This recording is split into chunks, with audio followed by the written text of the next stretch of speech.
Russia has been accused of jamming the GPS of the airplane carrying European Commission Chief Ursula von der Leyen during her official visit to Bulgaria. More than 600 people are dead and thousands injured after an earthquake rocks eastern Afghanistan. Russian President Vladimir Putin has blamed the West for his country's war on Ukraine as he participated in the Shanghai Coordination Organization summit in China. German Chancellor Friedrich Merz says he is mentally preparing for Russia's war in Ukraine to drag on for a long time. More than 600 people have been killed after an earthquake rocked eastern Afghanistan, Taliban officials have said. The 6-point magnitude quake struck in the evening on Sunday near the city of Jalalabad, triggering strong aftershocks. At least 1,500 people have been injured, officials said, as they warned the numbers could rise. Rescuers searched for survivors in the hardest-hit mountainous Kunar province. In nearby Nangarhar, footage showed people searching for their loved ones through rubble with their hands. It's not the first time a deadly earthquake has struck Afghanistan. In 2023, a magnitude 6.3 quake alongside intense aftershocks killed around 1,600 people.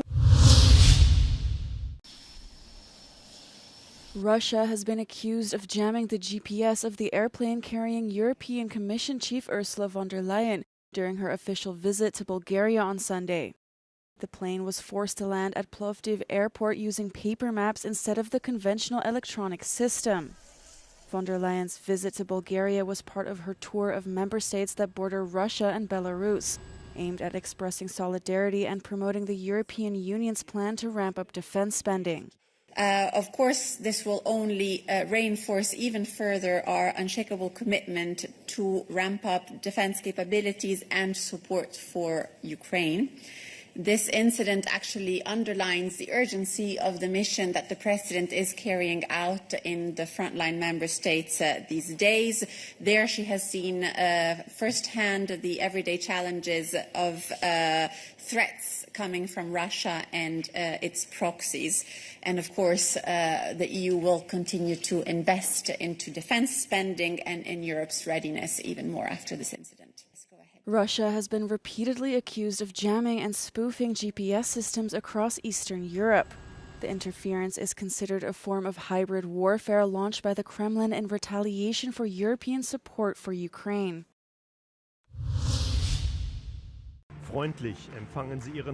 German Chancellor Friedrich Merz said on Sunday that the war in Ukraine could still last for a long time and ending it quickly at the country's expense was not an option. In an interview with German public broadcaster ZDF, Merz said he hasn't lost hope about a ceasefire, but harbors no illusions. He emphasized that supporting Ukraine to defend itself against Russia was an absolute priority. Also ich stelle mich innerlich darauf ein, dass dieser Krieg noch lange dauern kann.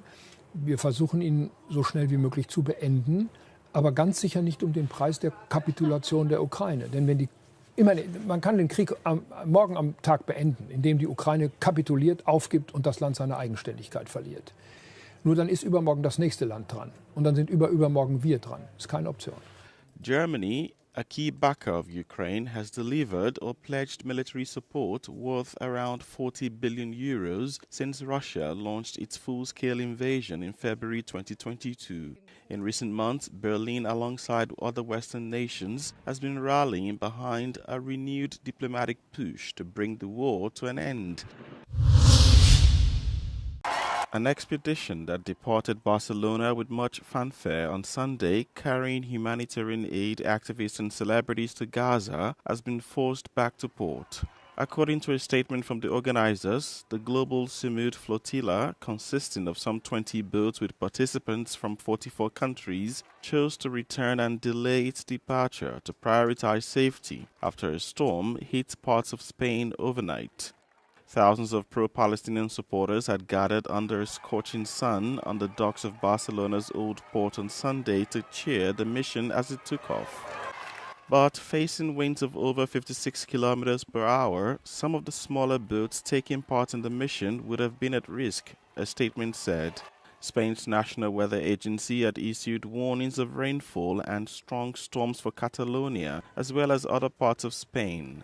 The flotilla is the largest attempt yet to break the Israeli blockade of Gaza by sea, but a plan to deliver much-needed humanitarian aid to an enclave gripped by rising hunger deaths and what experts call a man-made famine. It was unclear when the maritime convoy would depart Barcelona again.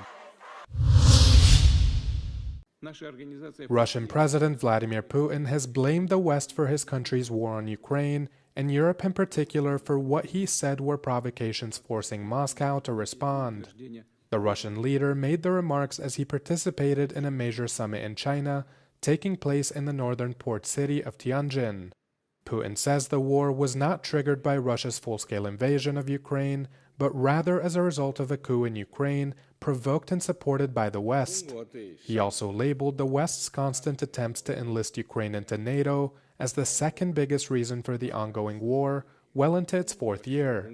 Earlier, Chinese President Xi Jinping criticized the bullying behavior of other countries and urged members of the Shanghai Cooperation Organization to resist what he called the Cold War mentality.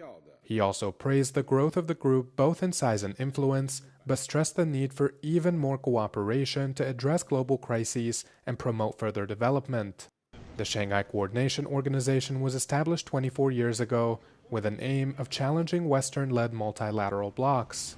The group, which has 10 permanent members, 2 observers, and 14 dialogue partners spanning Asia, Europe, and Africa, accounts for nearly half the world's population and around a quarter of the global economy. 26 islands, 29 port stops and approximately 1,000 nautical miles. 2 low to zero emission sailing vessels traveled the Aegean and Ionian seas as part of the Seal Greece campaign. The aim is to protect the Mediterranean monk seal Monachus monachus, one of the most vulnerable marine mammals in the world. On the island of Tinos, we met the mission covering the Aegean Sea. The first thing I do in every island is to set up a cube of about a meter in order for people to scan the QR code that is appearing on it. And once they do, an augmented reality experience is popping up on people's phone with a virtual seal giving them playful tips about how to act if they meet some actual Mediterranean monk seals. In addition to locals and tourists walking along the waterfront, marine biologist Suzanne Ragbi and Captain Lukas Kourtsogiannis are informing the island's shopkeepers. The goal is to get the message across to the local community, which largely lives off tourism. Πολλοί άνθρωποι φαίνονταν να μην ξέρουν το τι ακριβώς χρειάζεται, το βασικό ότι πρέπει να αποφεύγουμε προς τις φώκες εκεί που πηγαίνουν να μεγαλώσουν τα μικρά τους, γιατί αυτό είναι το μεγάλο πρόβλημα. Ήταν κάτι το οποίο πολλοί άνθρωποι το μάθανε από αυτή την καμπάνια. The global population of the Mediterranean monk seal does not exceed 1,000 individuals. Almost half of them are found in Greek waters.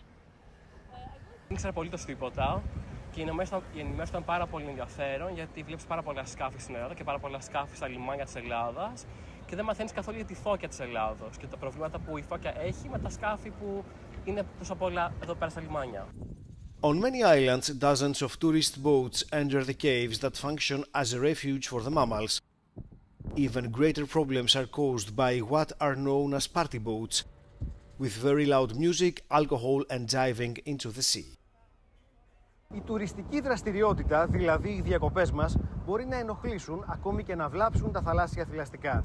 Ένας από τους στόχους της εκστρατείας Seal Greece είναι να κατανοήσουμε πως η προστασία της μεσογειακής φώκιας δεν είναι ευθύνη μόνο της πολιτείας ή κάποιων οργανώσεων, αλλά και όσων τα καλοκαίρια ταξιδεύουμε σε Ιόνιο και Αιγαίο πέλαγος. Από την Τίνο για το Euronews, Απόστολος Τάικος. The FCAS program faces fresh uncertainty following a dispute between its manufacturers. Launched in 2017 by France, Germany and Spain, this project aims to strengthen European defence by developing a sixth-generation fighter aircraft supported by interconnected drones within a combat cloud. The German Defence Ministry accused French industry of blocking the project after Dassault's CEO called for single management of the fighter jet program. However, it is unlikely that Dassault will get full control of the program. Il y a d'autres parties, d'autres piliers de ce projet du SCAF, par exemple un cloud de combat, donc une infrastructure digitale pour échanger des informations, pour se connecter à d'autres appareils et notamment à des appareils non pilotés, des drones qui devraient aussi être développés, et là notamment par Airbus et le côté allemand. Following the management dispute, some German voices are threatening to leave the project. Germany could turn to a rival project for a sixth-generation fighter jet developed by Italy, the UK and Japan. Other transatlantic-minded German voices are arguing in favour of buying more American F-35s, to the detriment of Europe's strategic autonomy.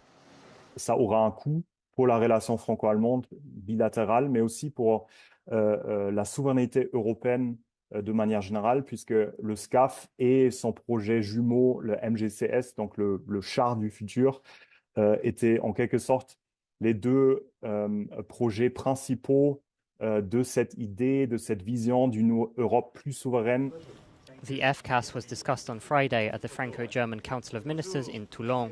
The German Chancellor and the French President reaffirmed their commitment to the project, but hinted at the possibility of adjustments. Très heureux de recevoir